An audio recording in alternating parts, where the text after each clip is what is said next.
What's up, everybody? Welcome to Den of Comics, and man, oh man, Dragon Ball Super episode 107, Revenge F, A Cunning Trap is set, and man was this episode good, or at least it was something very different than what we're usually given in Dragon Ball Super. This episode basically drives off into two parts, focusing on Frost's revenge on Universe 7, and the amazing send-off that they gave with Roshi. Now, I kind of disagree with the way they handled it, but that's for later on in the video. They also cover some crazy power glance at my boy Jiren. Anyways, the episode starts off with a flashback. And side note, I love the way they did this. Basically, Frost is meeting with Champa and Vados. And Frost is trying to cement his deal with Champa. Essentially saying that if Frost contributes to Universe 6 winning the tournament, Champa will forgive him of the crimes he has committed. Now, I love this because recently, and I think many of you can agree with me on this, Super has been using throwaway characters. Characters that only remain for a fight or two and then are discarded and only used for a set period of time. And that's essentially what Frost's role looked like in the beginning of Super. However, with this scene, Dragon Ball Super drills into our heads that Frost has a motive. There's a reason he's doing what he's doing. It essentially adds depth to his character, kind of separating him from being just another parallel of Frieza. It makes him his own character, and I love that. They're adding layers to Frost's character development. But anyways, getting back to the story. From there, the episode transitions to Dispo fighting Majikyo.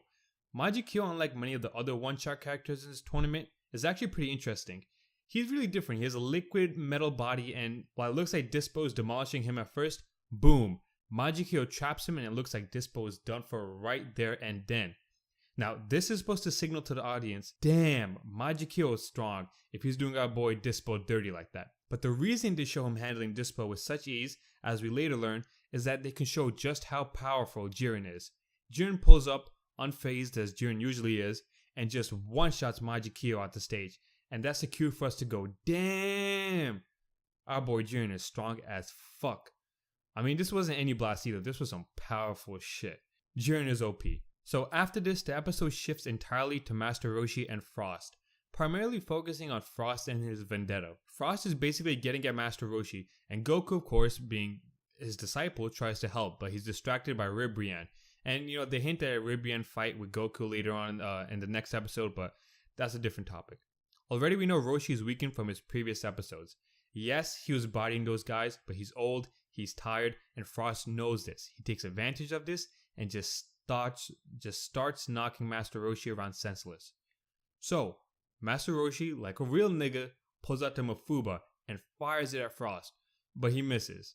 And I love that they brought that move back, and it wasn't just a one-time move in Dragon Ball or Dragon Ball Super. Anyway, so he shoots the Mafuba and he misses, and from there Frost dodges it, and now Frost spots Vegeta and then goes right after him. And you guys have to remember, in Frost's mind, Vegeta is the reason why he's hunted in Universe 6. Vegeta exposed him and defeated him, so already Frost has a huge vendetta to take against Vegeta. He lost everything because of him. And once again, this kind of adds to the depth of Frost, and I like that Super is taking more of an active role in their characters. He follows up on Vegeta, and pretty quickly he realizes that he's no match for him, and he pulls out a really nice counterattack. I love the fights in this episode. Frost basically burns Master Roshi, and Vegeta jumps in and BAM! Knocks Frost right away. So Vegeta's busy talking to Roshi, telling him he's a bit too old to fight the good fight, and out of nowhere, like a baby mama, Vegeta bursts on the scene.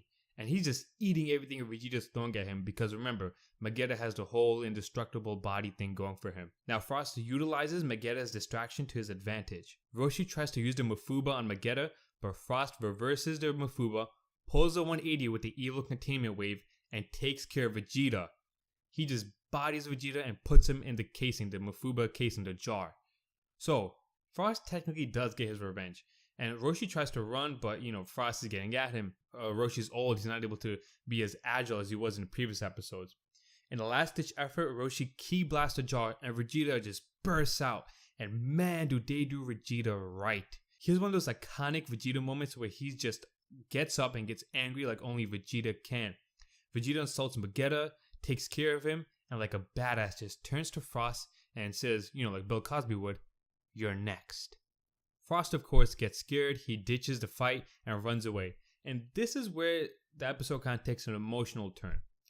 Vegeta confronts Roshi and he tells him, hey, listen, you're getting too old for this. You need to let go You need to let us take care of this tournament and this fight. And remember, Roshi is exhausted from his battles in the previous episodes and what he's just dealt with. And so he realizes that what Vegeta is saying is right.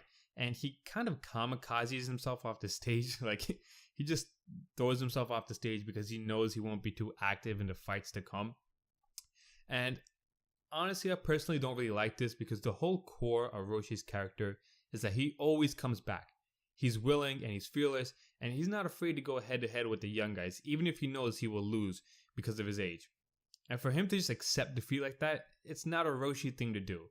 I feel like they could have handled it much better, maybe have had his defeat as the reason for Goku's transformation, or for Gohan's transformation since they have an emotional connection with Roshi.